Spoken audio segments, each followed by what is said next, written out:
Good morning बच्चों। आज मैं दिए गए प्रश्नों को हल करना सिखाऊंगी। तो चलिए चलते हैं, प्रश्नों को हल करना सीखते हैं। गुड मॉर्निंग बच्चों, मैं आज सरल समीकरण से आधारित कुछ नए प्रश्नों को लेकर आई हूँ। आप देख सकते हैं कि x + 2 = 7 ये एक सरल समीकरण है। मैं पहले भी बता चुकी हूँ, जिसमें दायां पक्ष हो और बीच में बराबर का चिन्ह हो तो एक सरल समीकरण होता है। और x + 2 एक बीजीय व्यंजक है, क्योंकि इसमें चर अचर राशि दोनों है। आप इसको भूलिएगा नहीं। बीजीय व्यंजक क्या है, सरल समीकरण क्या है, ठीक है। तो इस पे आधारित ये प्रश्न है कि x का मान हमारा दिया हुआ है, हमको x का मान इसके बाएं पक्ष में डालना है और इसका मान निकाल के देखना है कि ये दाएं पक्ष के बराबर है या नहीं। अगर ये दाएं पक्ष के बराबर है तो ये संतुष्ट समीकरण होगा। अगर बायां पक्ष दायां पक्ष के बराबर नहीं हुआ तो ये असंतुष्ट समीकरण होगा। अब हम जो है इसको डाल के देखते हैं। यहाँ पे x का मान कितना दिया हुआ है, 5।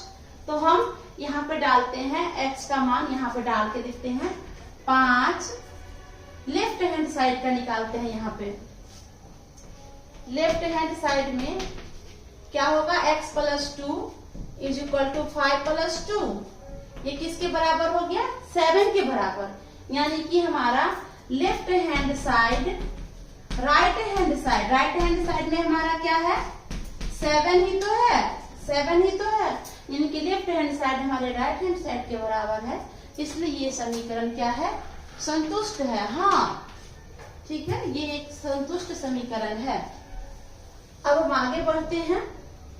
हम देखते हैं कि यहाँ पे x का मान 8 दिया हुआ है, तो यहाँ पे हम डालेंगे 7 × 8। 7 को 8 से मल्टीप्लाई करेंगे और 2 से डिवाइड देंगे, तो 7 × 8 / 2 कितना हुआ, 8 × 7 = 56। 8 7 जा 56/2। ये कट के कितना आया, 2 दूनी 4 और ये 8, ठीक है, 28। ये हमारा लेफ्ट हैंड साइड है, जबकि हमारा राइट हैंड साइड कितना है, राइट हैंड साइड हमारा जो है 21 है। तो left hand side right hand side के बराबर नहीं है। Left hand side is not equal to. जब भी हम बराबर को ऐसे काटते हैं तो इसको बोलते हैं बराबर नहीं होना, ठीक है। ये छोटे छोटे टर्म्स को हम याद रखेंगे, जो हमको आसानी होगा। तो left hand side right hand side के बराबर नहीं है, इसलिए ये समीकरण संतुष्ट नहीं है। इसी तरह से हम ये निकालेंगे। 19 है, x का मान यहाँ पे डालते हैं। 2 × 14 + 3 कितना हुआ, लेफ्ट हैंड साइड हमारा 14 दूनी 28 + 3 बराबर ये हो गया 31। जबकि हमारा राइट हैंड साइड में क्या है, राइट हैंड साइड हमारा है 19।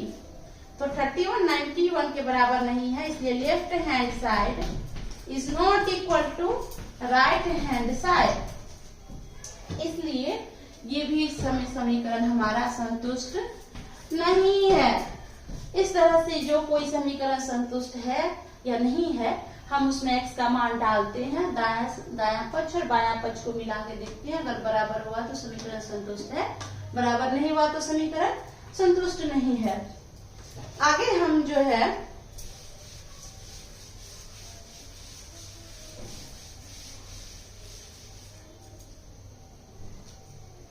कुछ समीकरणों की जांच करना सीखेंगे कि समीकरण में दिए गए x का जो मान है उससे।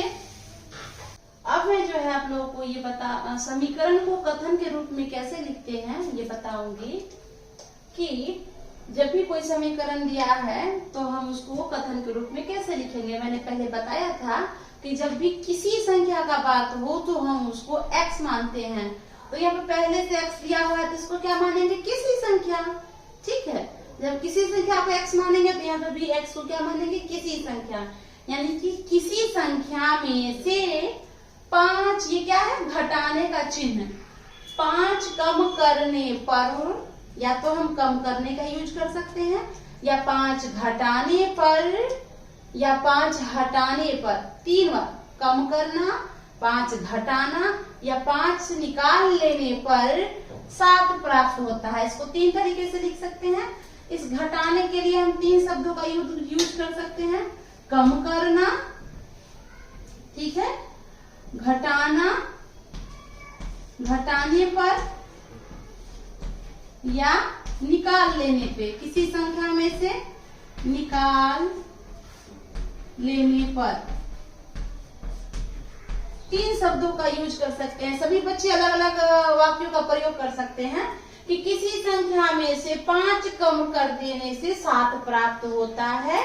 दूसरा कर सकते हैं किसी संख्या में से 5 घटाने पर 7 प्राप्त होता है। तीसरा कर सकते हैं किसी संख्या में से 5 निकाल लेने पर 7 प्राप्त होता है। आप लोग लिख लेंगे, ये सेंटेंस में बोल रही हूँ, किसी संख्या में से 5 कम कर देने पर 7 प्राप्त होता है। ठीक है, दूसरा प्रश्न देखेंगे हम।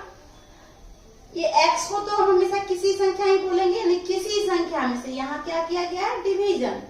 तो किसी संख्या के तिहाई भाग, किसी संख्या के कितने भाग, कितने से डिवाइड किया गया, 3 को बोलते हैं तिहाई। डिवीजन मीन्स भाग, भाग देना है।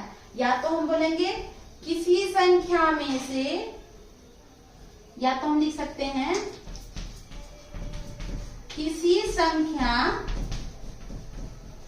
को 3 से भाग देने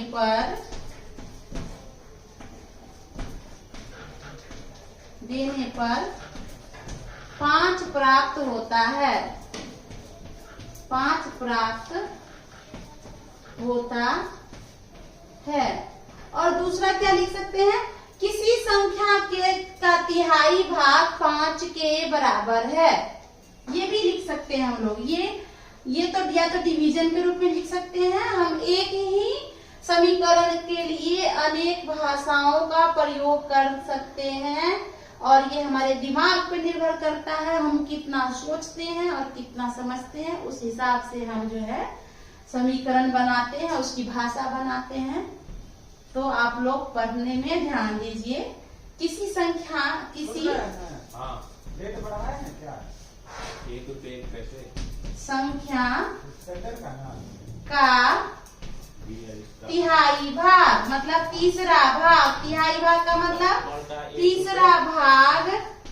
तीसरा भाग किसके बराबर है, 5 के बराबर है, 5 के बराबर है। जरूरी नहीं है कि सभी बच्चे एक ही आंसर लिखें, जिसके दिमाग में जो आंसर आता है वो सही आंसर लिख सकते हैं। ये हमको गणित ऐसे भी क्रिटिकल थिंकिंग की ओर ले जाता है। आप लोग अच्छे से सोचें, ठीक है। तो किसी भी सरल समीकरण को भाषा में हम कैसे लिखेंगे, यहाँ पे हम सीखें। आगे जो है मैं कुछ प्रश्नों को दे रही हूँ, आप लोग कमेंट बॉक्स में उसको कैसे हम समीकरण के रूप में लिखेंगे कमेंट करिएगा। मैं कुछ प्रश्नों को दे रही हूँ। x+2 = 3। मैं सारे प्रश्नों को हल नहीं कराऊंगी। जब मैं ही सारे प्रश्नों को हल करा दूंगी तो फिर आप प्रैक्टिस कैसे करिएगा, इसलिए कुछ प्रैक्टिस आप करिए, कठिन प्रश्नों को मैं सिर्फ हल कराऊंगी। ठीक है, आपको इन प्रश्नों को कमेंट बॉक्स में आंसर लिख के सेंड करना है।